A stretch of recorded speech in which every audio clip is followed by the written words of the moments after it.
on this Saturday morning. Yep, Saturday morning. You got it right. Show has gone kind of quickly. It always does. It's weird how quick it goes when I actually get a word in. Isn't that nice? I tell you, it's been great to hear your voice. And Mark's missed me. He told me this week on Facebook how much he missed me. So. Oh, yeah. I mean, of course you have Eye Candy, Pedigo, and the King, the leader of the pack, Stark. But I feel like I feel like I should be Babyface. We very rarely, and me being the old dude, we very rarely get to hear your dulcet tones. So it's nice, and honest to God, to hear you with an opinion, man, we need to have a production meeting and make it understood. More airtime for Nigarelli. Yeah, we'll each just get a segment where we can just go off on tangents about women's soccer or whatever else. Oh, by the way, we had the one gentleman call up the fantasy football question. Like I said, we're going to go to Sunday for 2 hours, starting, I'm not exactly sure when, probably in mid to late August. The lockout's over, right? Yeah, just... Right, okay. Yep. You can follow us on Twitter at Fantasy Football 101. It's FF101. You can also follow us on Facebook. We have a FF101 Facebook page, and we also have a Sports 101 page. So, I mean, not only on Saturday mornings, then eventually Sunday mornings, you can find us on Twitter, you can find us on Facebook. I mean, you can find us, and we can just bore you to death. and you're the real deal on Twitter. I'm approaching my 1,000th tweet. Hey. I'm approaching my 1,000th tweet.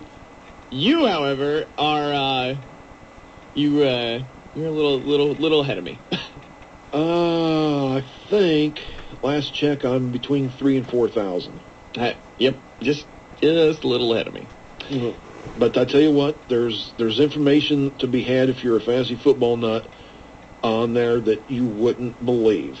There's a load of guys on there who know a lot of what they're talking about. I'm not one of them.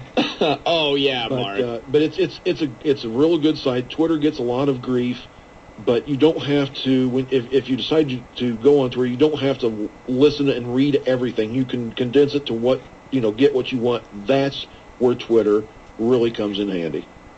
Exactly. I'm anxious. I'm anxious for the fantasy season to start. I know. Really am. I know. It didn't start hitting me until ESPN or Sports Illustrated, I can't remember which one, put out their top 40 players for this year, and that's when I was like, your stomach kind of starts getting all rumbly and a little excited. For those I know that drafts are going to have to be starting semi-soon, and the one player who seems to be the talk so far is Jamal Charles from Kansas City, the running back. Everyone seems to, he's going, I've seen mock drafts, he's going no later than 4th.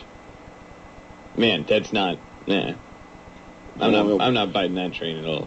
Well, I'll tell you what, he could be the ultimate bust, or he could just go off this year. But the problem was the problem was last year the head coach didn't seem to use him enough, and it was driving fantasy owners crazy because when he would play, I mean, he averaged like 6 yards of carry. But like you said, we'll see. Then that's just a little bit on the ways off. But one thing we didn't get to, and we mentioned it off air, and it's been discussed, and I've got to touch on it too, and I know you've got an opinion on it, is the Major League All-Star Game, and I have been interested in it in a number of years, but one thing that really aggravates me, and it's been brought up, are the players who get elected by the fans and then don't show. So what are you going to do now? I mean, Jeter and these other guys, if you have a legitimate injury, fine, Nick, but there are other guys who are just using this to take 3 days off. Well, Jeter, Saturday night, the Major League Baseball's golden boy. Everybody loves Derek Jeter. 5 for 5. Saturday night, goes 5 for 5 with a home run, just fine.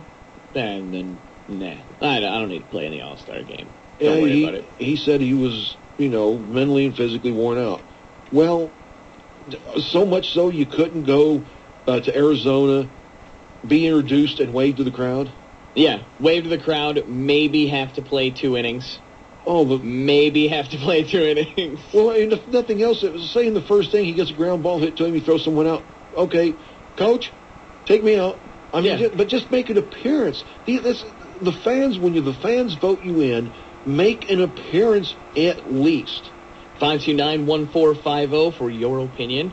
Hey, it's Sports 101. What's up? Hey, I just wanted to talk about the All-Star Game for a quick second. I was watching it the other night, and I'm trying to figure out what would make this more interesting to make me want to watch it for the rest of the evening. And I thought, I wish they would do like some type of re-entry rules for the guys that we voted in, like late in the game, because you watch them for the first couple innings and then you don't see them again and I thought, man, if they could put them back in like in the 8th or 9th inning, that may make me want to stick around and watch the rest of the game. You have a good point. I know when I was younger and watching it in the late 60s and the 70s, the guys who got voted and were starting, they would play 2-3 innings. And that's what I wanted. The main guys I want to see play, I want to see play more than just a half inning. I think you have a great idea. First of all, I don't know what the roster size is now, but it seems like it's enormous. Well, instead of increasing the rosters, maybe decrease the rosters and have these guys play a little bit more. I know the American League side, I guess pitching-wise, they were pretty much hung out to dry and only had 1 or 2 guys left by the 7th inning because they feel like you have to play everybody. Well, no, you don't have to. Just don't have so many guys on the roster and let us see the guys that we voted to see.